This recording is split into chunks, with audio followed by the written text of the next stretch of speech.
Alright, tonight I'm going to complete a series of 3 trips that I've been testing pink gulp maggots versus white shoe peg corn. So what I've been doing is running identical setups with identical leader lengths, same hooks, both have bungees, and tonight I've been running, in the other 2 episodes I haven't been alone on the boat, so I've had 2 on the downriggers and then 2 with clip weights. Tonight, just for simplicity, since it's just me, I'm going to run clip weights. I'm just going to run them up 8 feet. I'm going to try to let them out at the same time, same depth, same everything.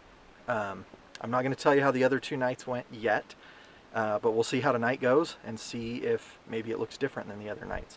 I'm already seeing a bunch of kokanee, so we'll start trolling. I'll fire up the electric and we'll see what happens. So stay tuned and fish on.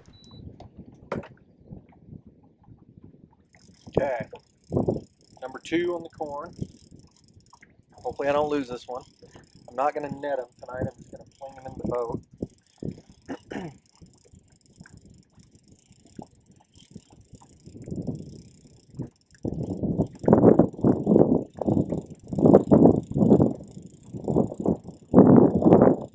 So let me know what you think. Let's go on the corn.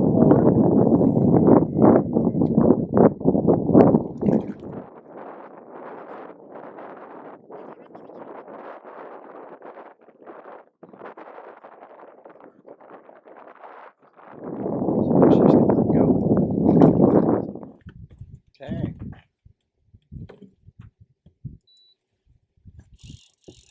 So we had a hit on this one, on the maggot. And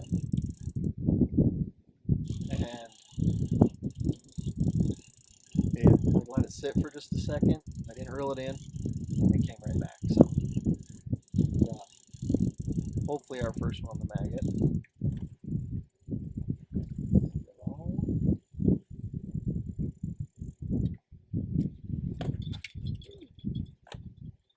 That's a little fatter fish. Good.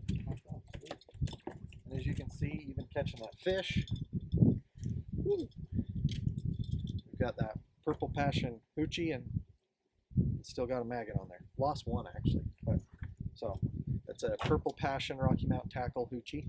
I'll put a link in the description, and that's a watermelon 5.5-inch dodger from Rocky Mountain. So good stuff.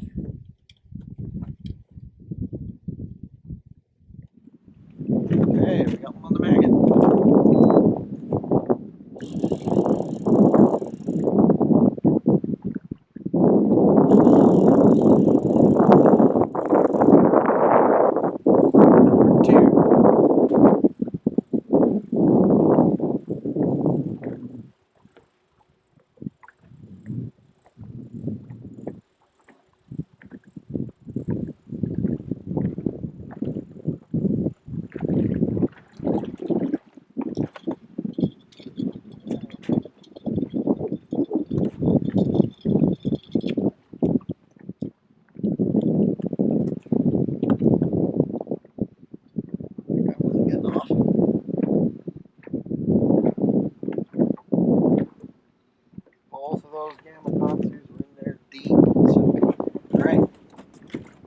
Two for the maggots. He's not quite as big as the first one, or the first keeper. And one on the corn. Get it rebaited up and hopefully get another one. Okay, another one on the corn. Feels like it's either a real fighter or maybe a little better fish. Kind of surprised we haven't doubled up yet tonight. It's just been steady.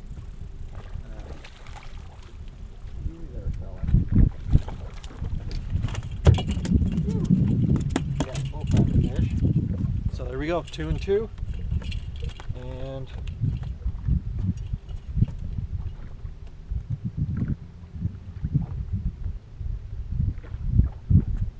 we'll get some fresh corn.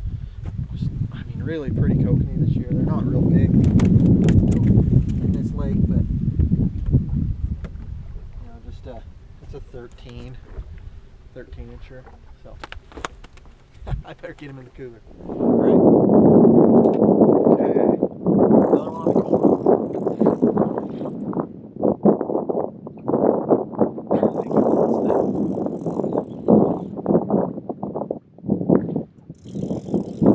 Well.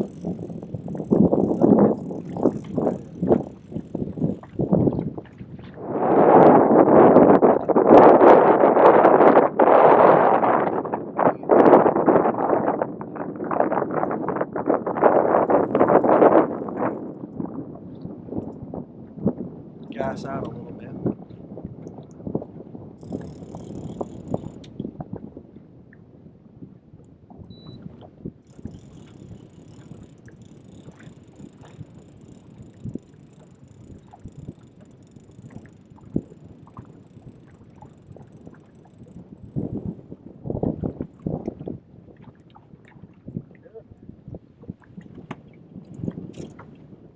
Okay.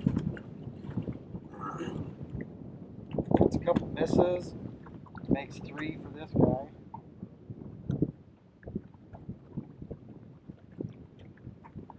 Just about average fish. Almost 13.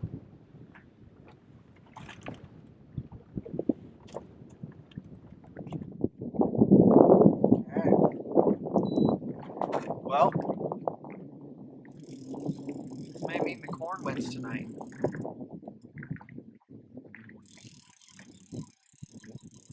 This will be 4 on the corn, 2 on the maggot,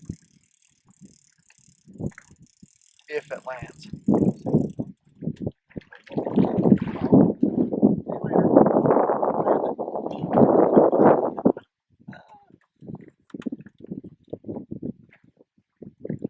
We'll see. Oh. Okay. This will tie it up, if I land it. Still had a few more hits on corn tonight. The other couple nights, there was moments where the maggots seemed to be the ticket, was the ticket. So there we go, tied up. That's a decent fish too. I'm gonna actually let it go because I want to do some jigging. Ain't good. It's just got one hook barely in it.